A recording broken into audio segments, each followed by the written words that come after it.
जालिमों हिसाब दो। जालिमों ने मासूम बच्चों और बीवी के सामने बेदर्दी से कत्ल कर दिया। छत के जरिए दरवाजा तोड़ के मार्शल के घर में उतरे। 3 लोगों के पास असला था, 3 पिस्टल थे। मेरे शोहर ने क्या हुआ कहते हैं हमने आज तेरी नस्ल को ख़त्म कर देना। उन्होंने मेरे शोहर को 16 गोलियां मारी। मियाँ साहब ये बताइएगा कि सारा वाक़या कैसे पेश आया था, फिर ये कौन मुल्जिमान है, इन्होंने क्यों घर में घुसकर मार्शल को कत्ल किया? इलाका थाना रेस्को से पटियाला हाउस इसको कहते हैं। पीसी होटल की बैक साइड एक कच्ची आबादी है, वहाँ पे मार्शल नाम का लड़का ये रहता है और मार्शल के साथ दूसरा जो लड़का है जिसने इसको मारा है उसका नाम शानी है। इनकी आपस में पड़ोसी भी थे और लड़ाई झगड़ा भी छोटी छोटी बातों में मुख्तलिफ चल रहा था। एक दूसरे के ख़िलाफ़ दरख्वास्तें देना, केसेस करना, एक दूसरे को ब्लैकमेल करना चल रहा था। ये 4 लड़के थे। शानी अपने 3 दोस्तों के साथ इसने इकट्ठे किए। 3 दोस्त उनको लेके अपने घर रात को 12 बजे आ गए। सुबह 4 बजे तक ये इंतज़ार करते रहे। सुबह इन्होंने मास्क कैप्स पहनी और वो पहन के छत पे चढ़े। इन्होंने कपड़े तब्दील कर लिए, हुलिये तब्दील कर लिए कि हम पहचाने ना जाएं, और छत के ज़रिए दरवाज़ा तोड़ के मार्शल के घर में उतरे और वहाँ पे वो अपनी बीवी के साथ सोया हुआ था। 3 बच्चे थे साथ। उन्होंने जाते उसका मोबाइल उठाया, उसकी बीवी उठ गई। उन्होंने हाथापाई की बीवी के साथ, उसको धक्के मारे, इवन मार्शल को भी मारा।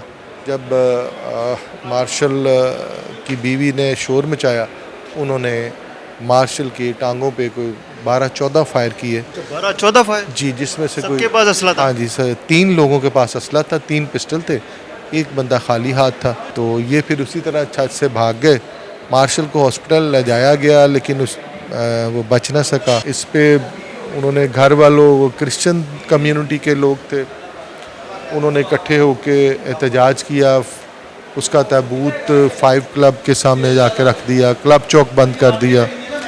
तो पुलिस ने उनसे मुज़ाकरात किए, उनको रिक्वेस्ट की कि आप हमें थोड़ा सा टाइम देंगे, हम मुल्ज़मान पकड़ सकेंगे, लिहाजा हमें 48 घंटे का टाइम दें।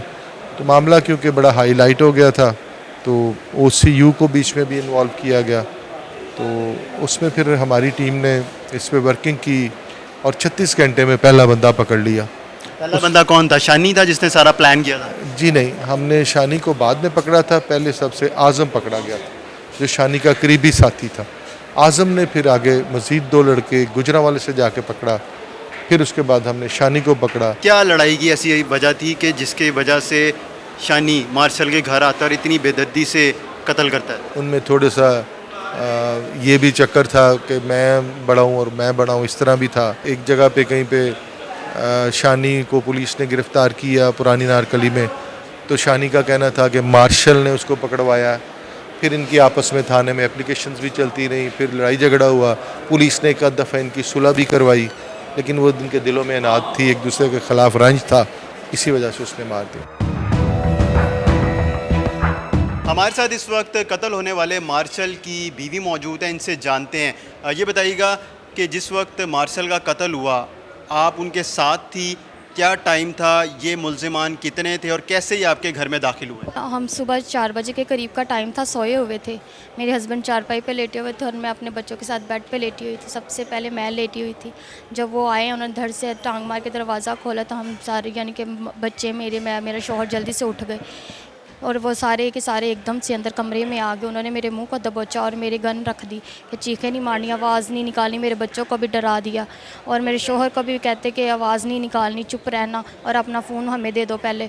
अभी मेरे शोहर को धमका रहे थे कि आज मेरे शोहर ने क्या हुआ कहते कि ना हमने आज तेरी नस्ल को ख़त्म कर देना। जब उन्होंने पिस्टल रखा ना तो मेरा शोहर डर भी गया था कि मेरी बीवी बच्चों को छोड़ दो। अभी ये बातें कर रहे थे तो मैंने गन, जब वो जो है था आज़म, उसने फायर एक कर लगाया पहले मेरे शोहर को, तो मैं ना डर गई और मैंने पता नहीं मुझे क्या खुदा। फायर कहाँ मारा उसने? पहले टांग पे मारा था ना आपके सामने?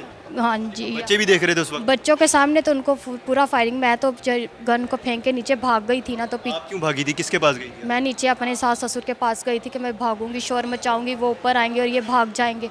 मगर जब मैं ऊपर गई थी तो उन्होंने मेरे शोहर को 16 गोलियां मारी हुई थी। मैंने समझा शायद 2-3 मार के ज़ख्मी करके चले गए हैं, पर उन्होंने 16 गोलियां मारी थी जिसकी वजह से वो जाँ बहक हो गया। तो जब आप ऊपर आई हैं तो आपके शोहर की हालत कैसी थी? वो कोई मदद मांग रहे, तड़प रहे थे या मर गए थे? नहीं, सही थे, वो बात कर रहे थे, बैठे बैठे हुए थे। उन्होंने ऐसे यानी कि टेक लगा के वो बैठा हुआ था, तो कह रहे थे। परिवार के साथ? हाँ जी, बैठा हुआ था, कहता था आज।